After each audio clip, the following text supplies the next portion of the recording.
IMF نے پاکستان کے لیے نئی شرائط رکھ دی ہیں اور سیدھی بات یہ ہے کہ آنے والے وقت میں بجلی اور گیس مزید مہنگی ہونے والی ہے، کیونکہ حکومت نے قیمتیں باقاعدہ وقفے سے بڑھانے پر رضامندی دے دی ہے۔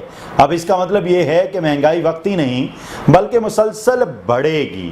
ساتھ ہی حکومت کو قرض کی اگلی قسط ملنے کے لیے ٹیکس نظام سخت کرنا ہوگا، سبسڈیز کم کرنی ہوں گی اور سرکاری خرچ پر کنٹرول کرنا ہوگا، جس کا ایک فائدہ یہ ہو سکتا ہے کہ معیشت مستحکم ہو جائے اور ڈیفالٹ کا خطرہ کم ہوگا، لیکن دوسری طرف عام آدمی کے اخراجات بڑھیں گے، کاروبار مہنگا ہوگا، زندگی مزید مشکل ہوگی۔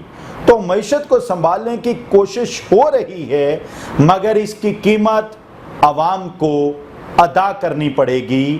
IMF نے یہ 11 شرطیں عوام پر، پاکستانی غریب عوام پر مسلط کر کے ایک اور مہنگائی کا بم گرا دیا ہے۔ آپ اس حوالے سے کیا رائے رکھتے ہیں؟ کامنٹ باکس میں ضرور بتائیں۔